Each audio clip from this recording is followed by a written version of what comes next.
1 week later because last week we had a industrial visit in our college to ISRO. What is ISRO?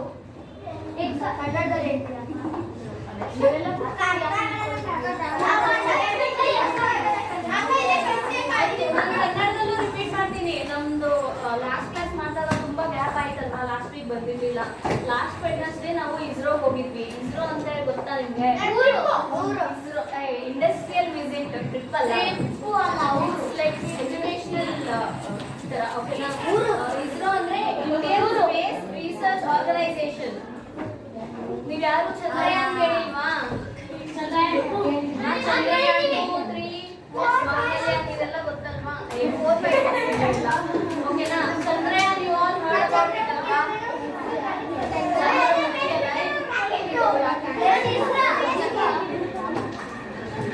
So you all know ISRO ಅಲ್ವಾ? ಗೊತ್ತಾಯ್ತಾ? ಅಲ್ಲಿ ಚಂದ್ರಯಾನ್ ನ plan ಮಾಡಿಬಿಟ್ಟು ನಮ್ದು satellite ಅಲ್ಲಿ ಬಿಟ್ಟಿದ್ದಾರೆ. ಶಿವಶಕ್ತಿ ಪಾಯಿಂಟ್ ಅಂತ ಹೆಸರಿದೆ. ಓಕೆನಾ? ಅರ್ಥ ಆಯ್ತಾ?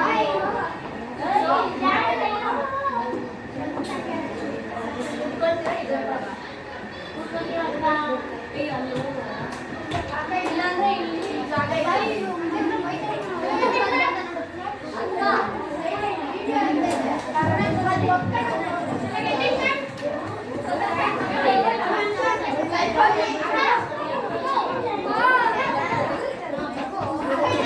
ಲಾಸ್ಟ್ ಟೈಮ್ ನೀವೆಲ್ಲ ಇಲ್ಲಿ ಬಂದು ಮಾತಾಡಿದ್ರಲ್ಲ,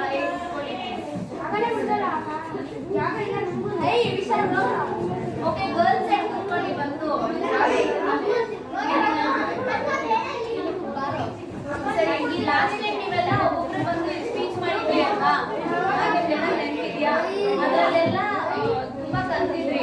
ಫಿಲ್ಲರ್ ವರ್ಡ್ಸ್ ಹೆಂಗೆ ಯೂಸ್ ಮಾಡಬೇಕು, ಸ್ಟಾಪ್ ಟಾಕಿಂಗ್, ಫಿಲ್ಲರ್ ವರ್ಡ್ಸ್ ಮತ್ತೆ ಆಡಿಯನ್ಸ್ ನ ಹೆಂಗೆ ಟಾರ್ಗೆಟ್ ಮಾಡಿ ಹೇಳ್ಬೇಕು, ಇದೆಲ್ಲ ಕಲ್ತ್ಕೊಂಡ್ರಿ ಅಲ್ವಾ? One thing that I observed in you guys is ನಿಮ್ ಇಂಗ್ಲಿಷ್ ತುಂಬಾ ವೀಕ್ ಇದೆ. Your English is extremely weak. ಅಂದ್ರೆ ನೀವು ಪಬ್ಲಿಕ್ ಸ್ಪೀಕಿಂಗ್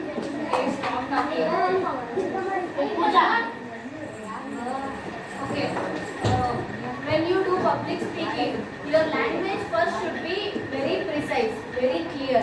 ಅಂದ್ರೆ ನೀವು ಮಾತಾಡೋ ಭಾಷೆ ಫಸ್ಟ್ ಕರೆಕ್ಟ್ ಆಗಿರಬೇಕು, ಅದಾದ್ಮೇಲೆ ಪಬ್ಲಿಕ್ ಸ್ಪೀಕಿಂಗ್ ಅಲ್ವಾ? Because when you cannot speak English properly in the first place then how can you do public speaking ಅಲ್ವಾ? ನಾನು ಇವಾಗ ನಿಂತ್ಕೊಂಡು ಕನ್ನಡನೂ ನನಗೆ ಕರೆಕ್ಟಾಗಿ ಮಾತಾಡೋಕೆ ಬರಲಿಲ್ಲ ಅಂದರೆ ಏನೇನೋ ತಪ್ಪು ಹೇಳಿದ್ರೆ ಪಬ್ಲಿಕ್ ಸ್ಪೀಕಿಂಗ್ ಮಾಡಿ ಏನು ಯೂಸ್ ಇರಲ್ಲ ಅಲ್ವಾ? So first you should have a strong grip in your language. English when you speak it you should speak it clearly and confidently. So ಅಂದರೆ ಇವಾಗ ನಾನು ಇಂಗ್ಲೀಷ್ ನಿಮಗೆ ಫ್ರಮ್ ಸ್ಕ್ರಾಚ್ ಹೇಳ್ಕೊಡೋಕ್ಕಾಗಲ್ಲ because this is not an English class ಅಲ್ವಾ? This is what class? This is public speaking course class. Okay na? This is that class. So I cannot teach you English communication from scratch, but I can give you some tips. Our tips na you follow ಮಾಡಿ. You should learn English on your own pace so that this will also go on. The time will not get wasted. And so 4 tips is great.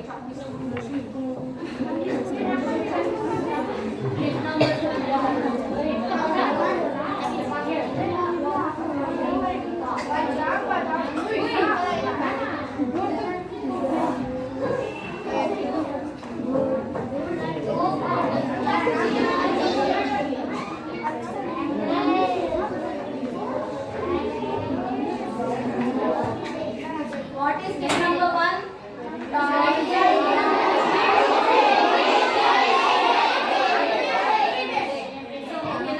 You should listen to good English every single day. That means it can be an entertaining phase also. Entertaining or informative.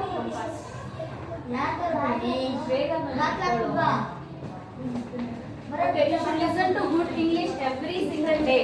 It can be informative or entertaining. For example, you can watch good stories, English movies, English songs. Hey, stop talking.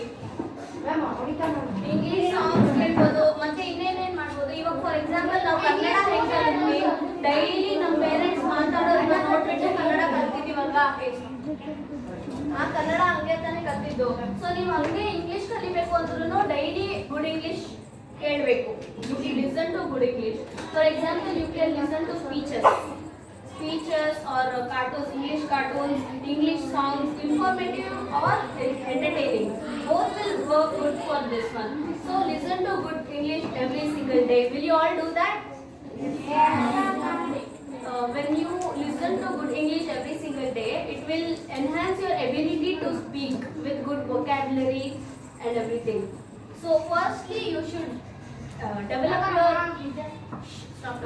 develop your ability to speak clearly and precisely in front of an audience without any grammatical errors. ಅಂತ ಆಯ್ತಾ? So tip number 2 ಏನಾಗಿರ್ಬೋದು?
Filler words ಅನ್ನೋದು ಏನಕ್ಕಾಗುತ್ತೆ?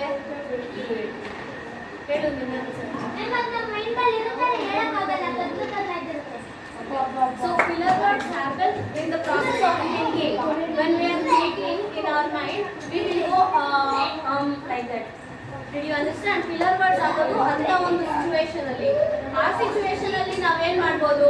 What can we do when we are using filler words? How to avoid it?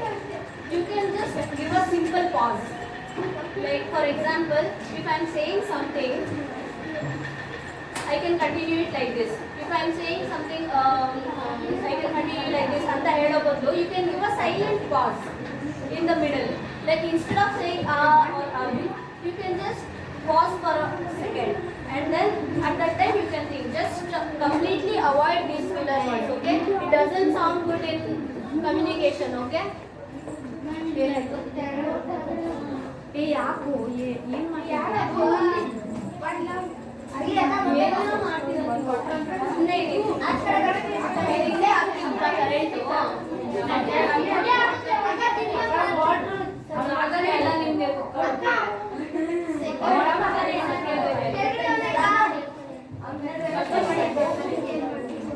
ಒಂದು activity ಮಾಡೋಣ ಇವಾಗ. Can anybody come here?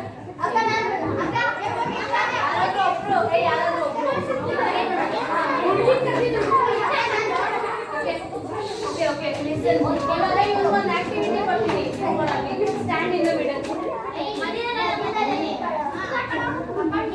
What you should do is ಒಂದು topic ಕೊಡ್ತೀನಿ, ಅದ್ರ ಬಗ್ಗೆ 20 ಸೆಕೆಂಡ್ಸ್ ಇವಾಗ ನಾನು ಹೇಳಿರೋ ಫಾಲೋ ಮಾಡಬೇಕು. ಕ್ಲಿಯರ್ ಆಗಿ ಮಾತಾಡಬೇಕು. ಓಕೆನಾ? ಓಕೆ. ಫುಡ್ ನಾನು ಮಾಡ್ತೀನಿ ಅದನ್ನ ಇಂಗ್ಲಿಷ್ ಎನಿ ಸೆಂಟೆನ್ಸ್ ಬಗ್ಗೆ ನೀವು ಫುಡ್ ನಮಗೆ ಇದು ಇಂಗ್ಲಿಷಲ್ಲಿ ಯಾಕೋ ಸಿ ದಿಸ್ ಇಸ್ ಇಲ್ಲ ನಿಮ್ಮದು ತೊಂದರೆ ಆಗೋದಲ್ವಾ?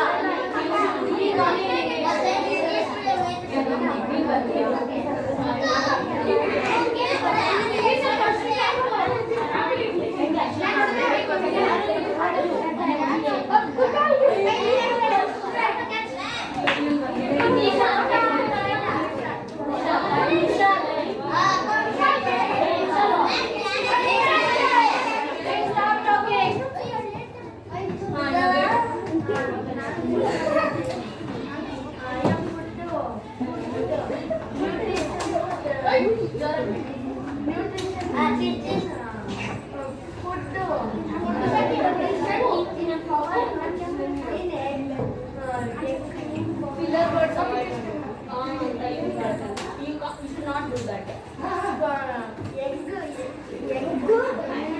We should consume nutritional food every day.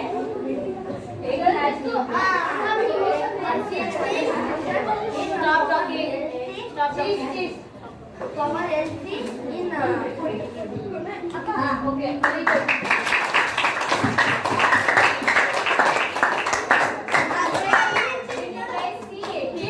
So many filler words alva. ಯಾವ ತರ filler words ಯೂಸ್ ಮಾಡ್ತಾ?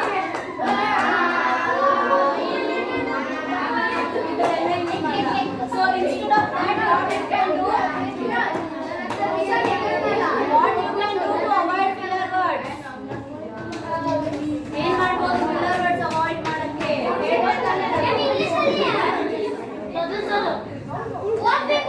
ಅದನ್ನ ಅವಾಯ್ಡ್ ಮಾಡಕ್ಕೆ ಏನ್ ಮಾಡ್ಬೇಕು? ಸೈಲೆಂಟ್ ಪಾಸ್ ಅಲ್ವಾ? give a silent pause. Okay, third.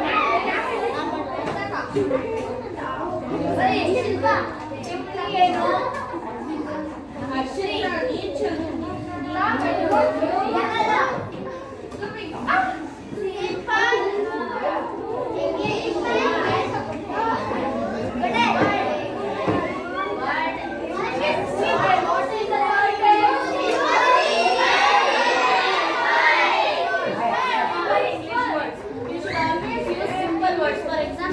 ಇವಾಗ ನಾನು ನಿಮಗೆ ಅರ್ಥ ಆಗದೆ ಇರೋ ವರ್ಡ್ಸ್ ಯಾವ್ದಾದ್ರು use ಮಾಡ್ತಿದ್ದೀನ.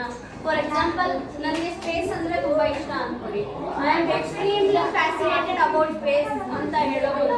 I am saying I really like space. You can say that simple English. No ambiguity. Stop talking. ಸಾಕು ಗಲಾಟೆ ಮಾಡಬೇಡಿ. ಓಕೆನಾ? You should always use simple and clear English. ಆಯ್ತಾ? ನಿನ್ನ ಹೆಸರೇನು? Kavya. So Kavya, can you tell me one simple sentence about whatever you like? Simple sentence. Cricket. Cricket. Yeah, okay. Very good. It was very simple, no?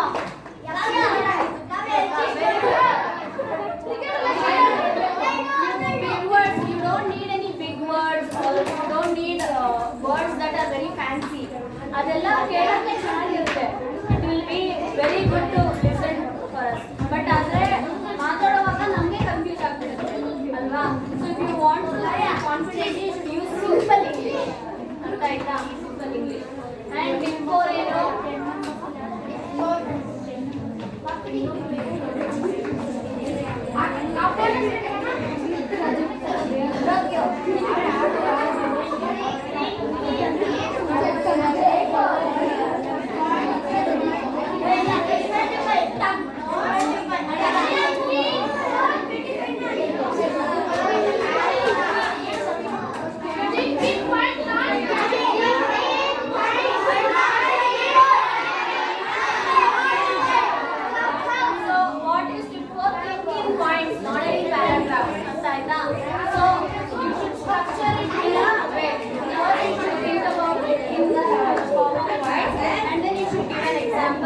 And then give the summary. Stop talking.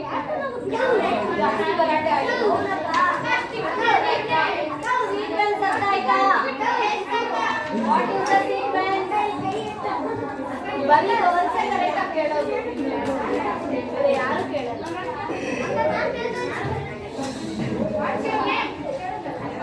Girls ಹೇಳಿ sequence ಏನು? First think ಮಾಡಬೇಕು points ಅಲ್ಲಿ. ಅರ್ಥ ಆಯ್ತಾ?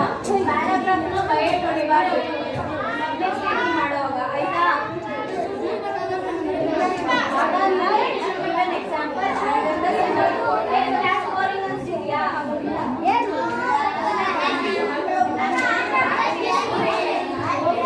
Class boring ಅನ್ಸಿದ್ಯಾ? ಯಾಕೆಲ್ಲ ಮಾತಾಡ್ತಿದ್ದೀರಾ? Okay, last time ಕೊಟ್ಟಿರೋ ಅಸೈನ್ಮೆಂಟ್ ಕೊಟ್ಟಿದ್ಯಾ? ಏನು ಕೊಟ್ಟಿದ್ದೆ?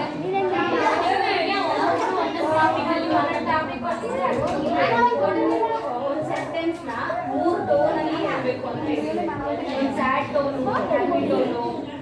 ಓಕೆ, ಅಟ್ಲೀಸ್ಟ್ ಯಾರಾದ್ರೂ ಒಬ್ರು ಬಂದ್ಬಿಟ್ಟು ಲಾಸ್ಟ್ ಕ್ಲಾಸ್ ಅಲ್ಲಿ ಏನೇನಾಗಿತ್ತು ಅಂತ ಎಲ್ಲ ಹೇಳ್ತೀರಾ?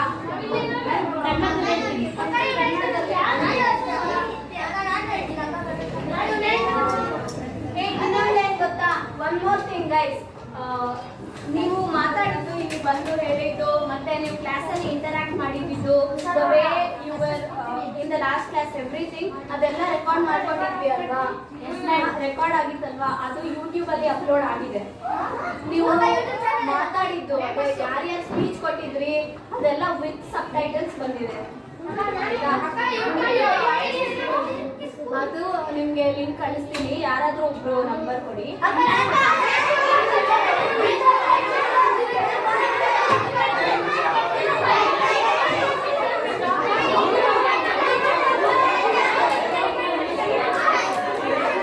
ನಿಮ್ದು ಅಫಿಷಿಯಲ್ ಗ್ರೂಪ್ ಇದೆಯಾ? ಕಳಿಸ್ತೀನಿ, ಅದ್ರಲ್ಲಿ ನೋಡ್ಬಿಡಿ. ಮತ್ತೆ ಇವತ್ತಿನ ಕ್ಲಾಸ್ ರೆಕಾರ್ಡ್ ವಿಡಿಯೋ ಎಡಿಟಿಂಗ್ ಎಲ್ಲ ಆದ್ಮೇಲೆ ಅಪ್ಲೋಡ್ ಆಗುತ್ತೆ, ಅವಾಗ ನೋಡ್ತೀರಾ.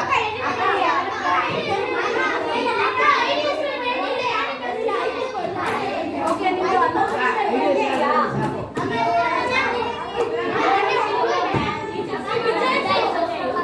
ಸರಿ ಆಯ್ತು.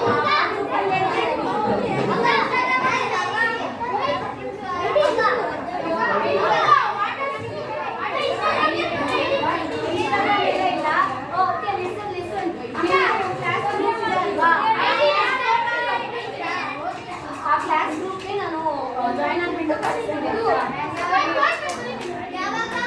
ಐ ಡಿ ಬರುತ್ತೆ,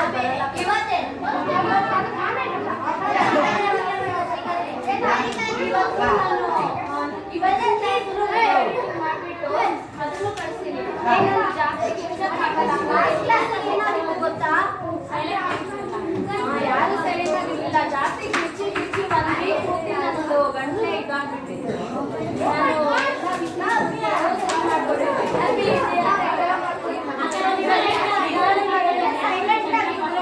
ಸೈಲೆಂಟ್ ಆಗಿದ್ರೆ ಕ್ಲಾಸ್ ಬೇಗ ಮುಗಿಯುತ್ತೆ. ಅಥವಾ ನಾನು ಇಂಟ್ರೆಸ್ಟ್ ಇಲ್ಲ ಅಂದ್ರೆ ಹೊರಗಡೆ ಹೋಗ್ತೀನಿ. ಆಯ್ತಾ? ಜಾಸ್ತಿ ಬಾಯ್ಸ್ ಮಾತಾಡೋದು. ಇಂಟ್ರೆಸ್ಟ್ ಇಲ್ಲ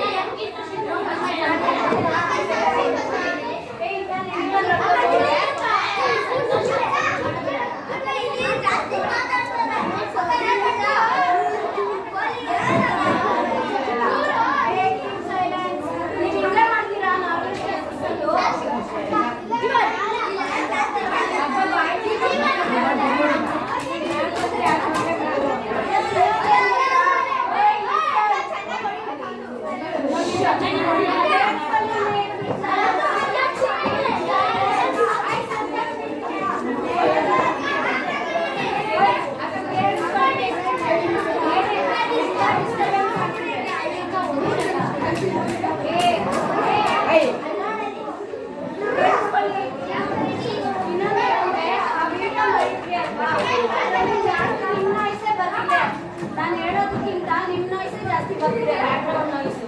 ಅದರಿಂದ ಆಡಿಯೋ ಅದರಲ್ಲಿ ಸ್ವಲ್ಪನೂ ಕ್ಲಿಯರ್ ಆಗಿಲ್ಲ.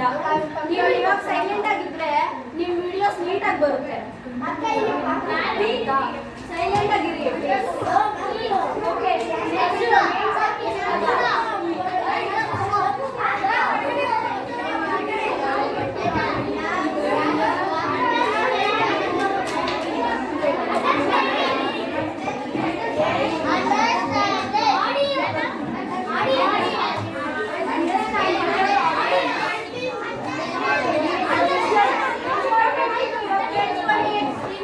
ತುಂಬಾ ಇಂಪಾರ್ಟೆಂಟ್ ಇದೆ.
ಬರ್ತಾರೆ ಕರೆಕ್ಟ್ ಆಗಿ ಕೇಳಿಸ್ಕೊಳ್ತಾರೆ ಅಲ್ವಾ. So for example first point ಏನಂದ್ರೆ audience can be anybody. For example for me ನನಗೆ ನೀವು ಆಡಿಯನ್ಸ್, ನಿಮಗೆ ಅನುಕೂಲ ಆಗುತ್ತೆ, ನಿಮ್ಗೆ ಅರ್ಥ ಆಗುತ್ತೆ.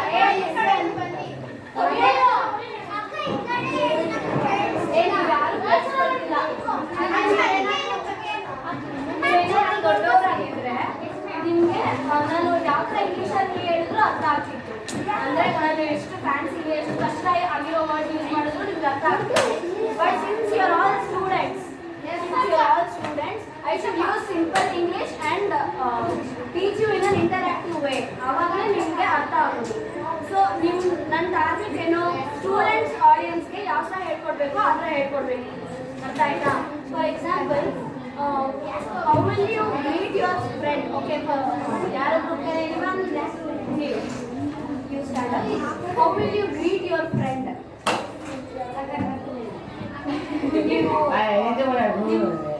ನಿಮ್ಮ ಫ್ರೆಂಡ್ನ ಗ್ರೀಟ್ ಮಾಡಬೇಕು ಅಂದರೆ ಫಾರ್ ಎಕ್ಸಾಂಪಲ್ ಹೆಲೋ ಹೇಗಿದ್ಯಾ ಆ ಥರ ಗ್ರೀಟ್ ಮಾಡಬೇಕಂದ್ರೆ ನಿಮ್ಗೆ ಗ್ರೀಟ್ ಮಾಡಬೇಕಂದ್ರೆ ಹೆಂಗೆ ಗ್ರೀಟ್ ಮಾಡ್ತೀಯಾ, ಹೇಗೆ ಸೈಲೆನ್ಸ್ ಹೇಳು, ಹೆಂಗೆ ಗ್ರೀಟ್ ಮಾಡ್ತೀಯಾ?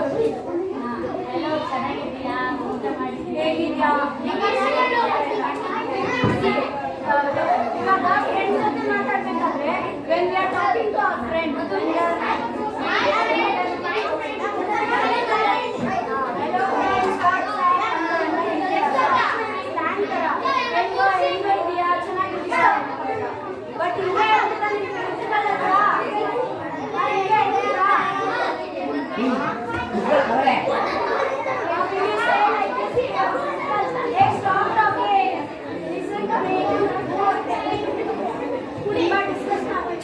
ಓಕೆನಾ? when you talk to your principal, how will you say it? You should say it in a very respectable manner. Hello sir, how are you ಅಂತ ಹೇಳ್ಬೇಕು ಅಲ್ವಾ. ಬಟ್ ನಿಮ್ಮ ಫ್ರೆಂಡ್ಸ್ ಹತ್ರ ಹೆಂಗೆ ಹೇಳ್ತೀರಾ, ಹಾಯ್ ಹೆಂಗಿದ್ಯಾ ಚೆನ್ನಾಗಿದ್ಯೇನೋ ಅಂತ ಎಲ್ಲ ಹೇಳ್ತೀರಲ್ವಾ. ಅದ್ರ ನಿಮ್ಮ ಆಡಿಯನ್ಸ್ನ ನೀವು ಟಾರ್ಗೆಟ್ ಮಾಡಿಕೊಂಡು ಅದ್ರ ಪ್ರಕಾರನೇ ಮಾತಾಡಬೇಕು. ಅರ್ಥ ಆಯ್ತಾ? Did you understand how to target your audience? For example, when you go to your grandparents, how will you talk to them? It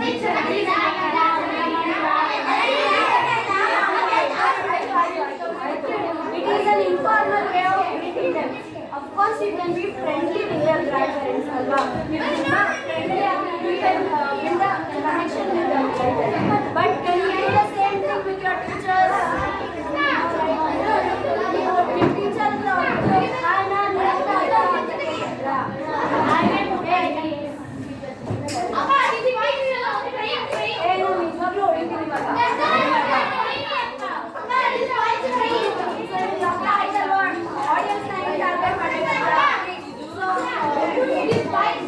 audience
I really enjoyed today's class.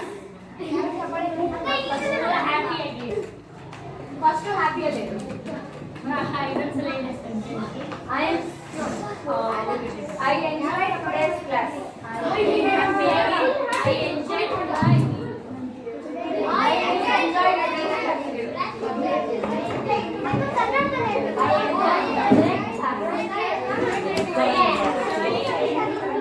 happy tonal ಎಷ್ಟು ಮಾತಾಡ್ತೀರಾ ನೀವು? ಚಪ್ಪಾಳೆ.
With exceptional skills.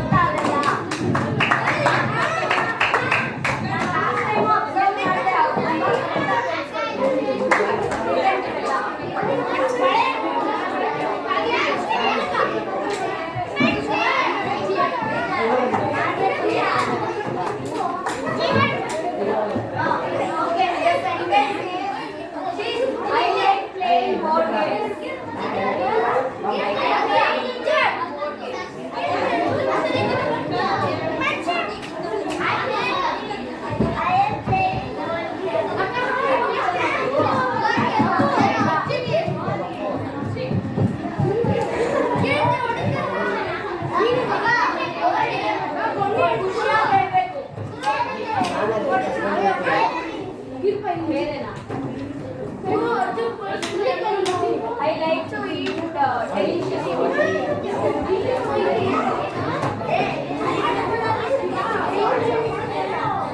Silent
ನಿಮ್ದು crowd ಹತ್ರ ಬಂದು ಮಾತಾಡೋ ಫಿಯರ್ನ ಕಡಿಮೆ ಮಾಡಬೇಕು ಅನ್ನೋದೇ ಫುಲ್ ಮೋಟಿವ್ ಇರೋದು.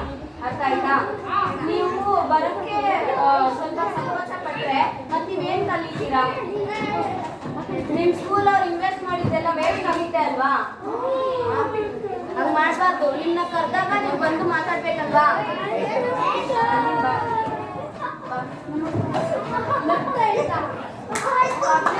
ಅಂದ್ರೇನೆ ಕ್ರೌಡ್ ಮುಂದೆ ಬಂದು ಮಾತಾಡೋದಲ್ವಾ? ಅವಾಯ್ಡ್ ಮಾಡಿದ್ರೆ ಹೇಗೆ? Okay, I give you a second. Today's meal was really very tasty. Today's happy tone ಇದು ಇವಾಗ. This is happy tone. Today's meal was very tasty. Very tasty.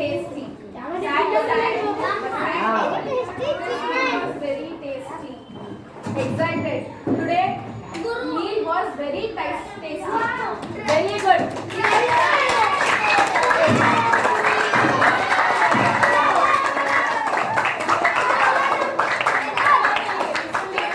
ನೀವೆಲ್ಲ ಏನ್ observe ಮಾಡಿದ್ರಿ? ಏ, ಒಂದ್ ನಿಮಿಷ. ನಾನ್ ಹೇಳೋದ್ ಕೇಳಿಸ್ಕೊಳ್ಬೇಕು. Keep silence. See, ಅವ್ರು ಹೇಳಿರೋದ್ರಲ್ಲಿ ಏನೇನ್ observe ಮಾಡಿದ್ರಿ? ಏ, silence. ಏನೇನ್ ಅಬ್ಸರ್ವ್ ಮಾಡಿದ್ರಿ? ಹ್ಯಾಪಿ ಆಗಿ ಹೇಳುವಾಗ ಸ್ಮೈಲ್ ಮಾಡ್ಕೊಂಡು ಹೇಳಿದ್ರಲ್ವಾ? ಸ್ಯಾಡ್ ಆಗಿ ಹೇಳುವಾಗ ಆಮೇಲೆ ಎಕ್ಸೈಟೆಡ್ ಆಗಿ ಹೇಳುವಾಗ ಆಕ್ಷನ್ ಎಲ್ಲ ಮಾಡಿದ್ರಲ್ವಾ?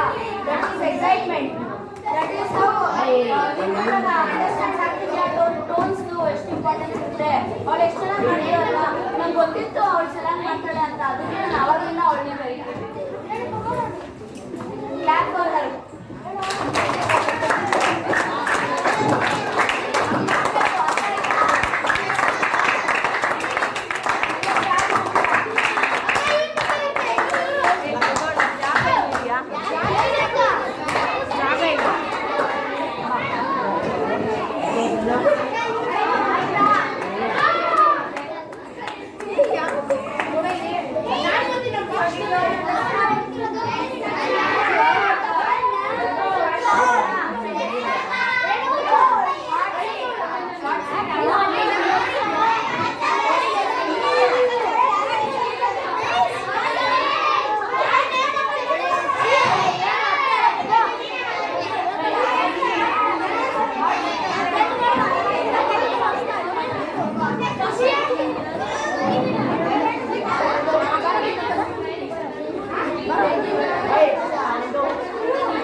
ಆಯ್ತಾ? ನಾಲ್ಕು ಆನ್ಸರ್ ಹೇಳ್ಬೇಕು. ಅರ್ಥ ಆಯ್ತಾ? ಒಂದ್ ನಿಮಿಷ ಇರೋ. ಅಕ್ಕ ಕನ್ನಡದಲ್ಲಿ ನೀವು ಸರಿ ಆಯ್ತು. ಕನ್ನಡದಲ್ಲಿ ಹೇಳಿರಂದ್ರೆ ನೀವು ನೋಟ್ ಮಾಡಬಾರ್ದು, ಶೇಕ್ ಮಾಡಬಾರ್ದು, ಬರೀ ಹಿಂಗೆ ಸ್ಟ್ರೈಟ್ ಆಗಿ ಕುತ್ಕೊಂಡಿರ್ಬೇಕು. ಯಾರು ಯಾವುದು ಇದ್ರ ಆಕ್ಷನ್ ಎಲ್ಲ ಮಾಡ್ತಿರೋ ಅವರು ಎಲಿಮಿನೇಟ್, ಅವ್ರು ಔಟ್ ಅಷ್ಟೇ. ಆಯ್ತಾ? ಫಸ್ಟ್ ನಾನೇ ಮಾಡ್ಬಿಟ್ಟು ತೋರಿಸ್ತಾ ನಿಮ್ಗೆ. ನಾನೇ ನೋಡ್ತೀನಿ. ನೀವು ಯಾವ್ದಾದ್ರು ಕ್ವಶನ್ ಕೇಳ್ಬೋದು, ಯಾವ್ದಾದ್ರು ಕೇಳ್ಬೋದು, ಪರ್ಸನಲ್ ಆಗಿರ್ಬೋದು ಅಥವಾ ಯಾವ್ದಾದ್ರು ಹೇಳ್ತೀನಿ, ಆನ್ಸರ್ ಮಾಡ್ತೀನಿ. ಸ್ಟ್ರೈಟ್ ಆಗಿರ್ಬೇಕು. ಹಿಂಗೆಲ್ಲ ಮಾಡೋದಿಲ್ಲ. Yes, no, I don't know, maybe ಇದೆಲ್ಲ ಹೇಳ್ಬಾರ್ದು. ಅಂತ ಆಯ್ತಾ? ಸರಿ ಆಯ್ತು.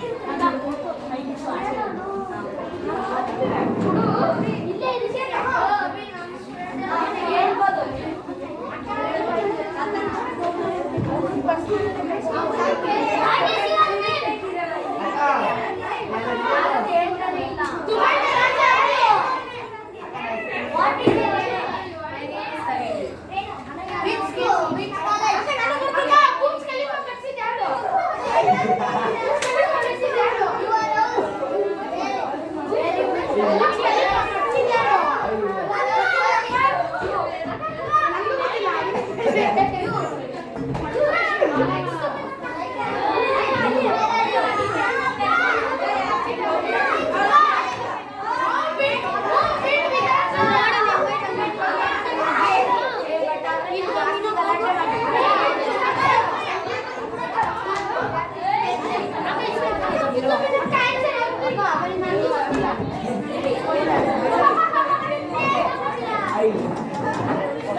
ಆ ಟೈಮಲ್ಲಿ ನೀನು ಸ್ನಾನ ಮಾಡದೆ ಬಂದ್ರೆ ಸ್ಕೂಲ್ನೇ ಸ್ಕಿಪ್ ಮಾಡ್ತೀಯ.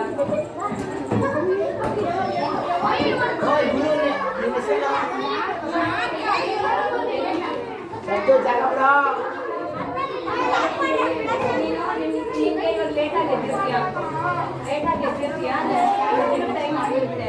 ನೀನು ಸ್ನಾನ ಮಾಡ್ದೇನೆ ಬಂದ್ಬಿಡ್ತೀಯ ಅಥವಾ ಸ್ಕೂಲ್ ಸ್ಕಿಪ್ ಮಾಡಿಬಿಟ್ಟು ಸ್ನಾನ ಮಾಡ್ಬಿಟ್ಟು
ಹೇಳು.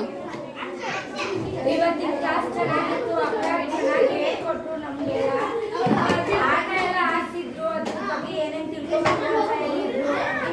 ನೀವೆಲ್ಲ ಗಲಾಟೆ ಮಾಡ್ತಾ ಇದ್ದೀರಾ, ಇಷ್ಟವಾಗುತ್ತೆ. ನೀವೆಲ್ಲ ಇಷ್ಟು ಗಲಾಟೆ ಮಾಡ್ತೀರಾ. ಕ್ಲಾಸ್ ಚೆನ್ನಾಗಿದ್ರು ನೀವು ಇಷ್ಟು ಗಲಾಟೆ ಮಾಡ್ತೀರಾ. Class yes, very good.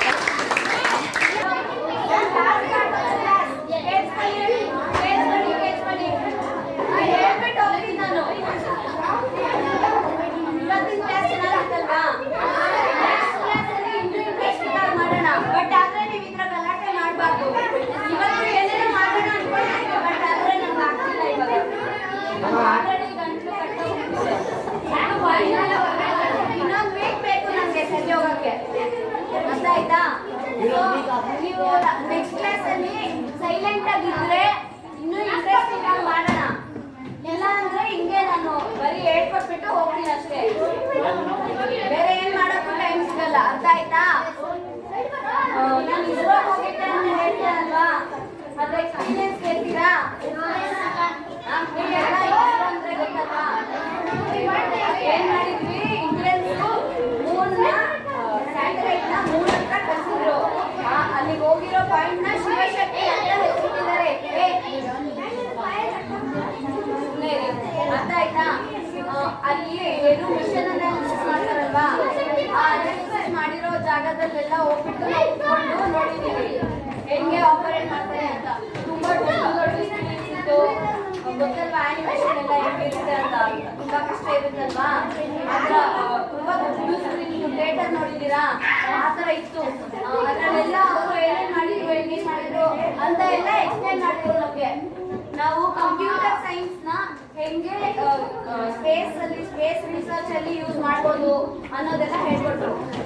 ಅರ್ಥ ಆಯ್ತಾ? ತುಂಬಾ ದೊಡ್ಡದಾಗಿತ್ತು. ಮತ್ತೆ ನಮ್ಗೆ ತಿನ್ನಕ್ಕೆ ಡೋಕ್ಲಾ ಕೊಟ್ಟಿದ್ರು. ಡೋಕ್ಲಾ ಬಂದ ನಿಮ್ಗೆ? ಅದು ನಾರ್ತ್ ಇಂಡಿಯನ್ ಡಿಶ್ ಅಲ್ವಾ? ಅದು ಚೆನ್ನಾಗಿರುತ್ತಾ? ನಮ್ಗೆ ಇಷ್ಟ ಆಗಲ್ಲಲ್ವಾ? ಅಲ್ಲಿರೋದೆಲ್ಲ ನಾರ್ತ್ ಇಂಡಿಯನ್ಸ್ ಅಲ್ವಾ, ಅದಕ್ಕೆ ಅಲ್ಲಿ ಇನ್ನು ಡೋಕ್ಲಾ ಅಂದ್ರೆ ಅದು ಗುಜರಾತಿ ಡಿಶ್. ಇಡ್ಲಿ ತರ ಒಂದು ಬಾಕ್ಸ್ ತರ ಇರುತ್ತೆ, ಎಲ್ಲ ಅರ್ಥ ಆಯ್ತಾ? ಯಾರಾದ್ರೂ ಇದ್ದೀರಾ ಡೋಕ್ಲಾ ಯಾಕೆ ತಿಂದಿದ್ದೀರಾ?